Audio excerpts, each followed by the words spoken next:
আসসালামু আলাইকুম, কেমন আছেন সবাই? আশা করি ভালো আছেন। আলহামদুলিল্লাহ আমরা ভালো আছি। তো আজকে নতুন একটা রেসিপি নিয়ে চলে আসলাম আপনাদের মাঝে।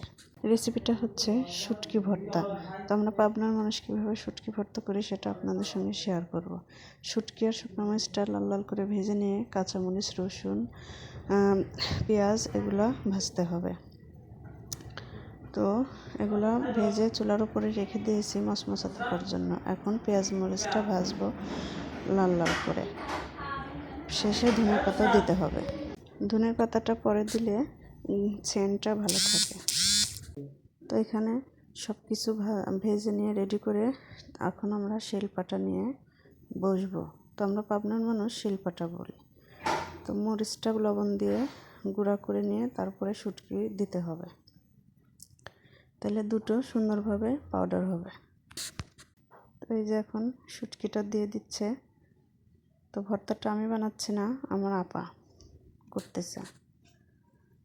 এই যে এখন শুটকিটা বাটতে হবে মরিচের সঙ্গে। এই যে দেখেন কত সুন্দর করে একদম পাউডার হয়ে যাচ্ছে। যেটা একটু থাকবে, শক্ত থাকবে, ওটা একটু শিল দিয়ে গুঁতা দিয়ে করে নিলে ঠিক হয়ে যাবে সুন্দরভাবে সবগুলো। কাঁচামরিচটা এখন আলাদা করে বেটে নিতে হবে। এখন কাঁচামরিচটা দিয়ে দিবে।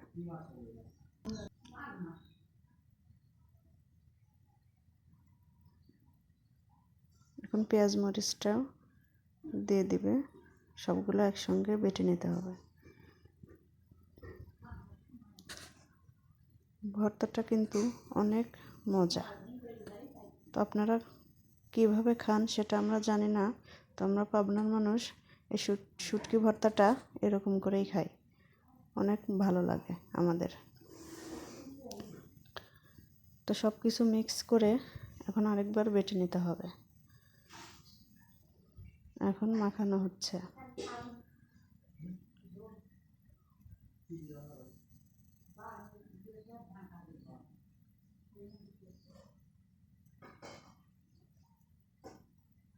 এখন কিছু পেঁয়াজ কেটে রাখা হয়েছে, ওইগুলো একটু ছেঁচে দিবে।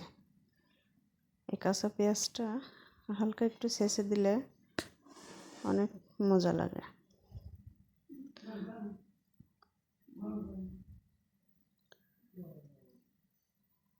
এখন পেঁয়াজের সাথে মিক্স করে সরিষার তেল একটু দিয়ে দিবে।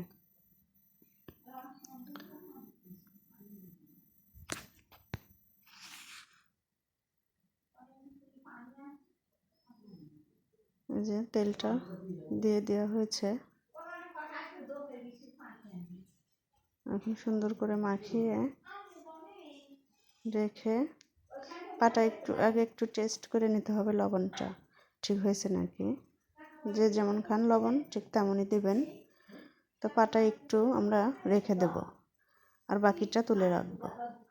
কারণ শুটকি ভর্তা আমরা যে কোনো ভর্তাই কেন না বানাই, কিন্তু আমরা পাটায় ভাত মাখিয়ে খাই, এটা আমাদের ভালো লাগে, অনেক টেস্টি এই ভাতটা।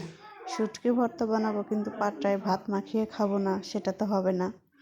আপনারা যদি না খান তাহলে একটু খেয়ে দেখবেন বানিয়ে, অনেক টেস্ট। এই যে কত সুন্দর করে মাখানো হচ্ছে দেখেন, খুব ভালো লাগে আমাদের পাটায় মাখানো ভাত। তো ভিডিওটা আজকে পর্যন্তই। আল্লাহ হাফেজ।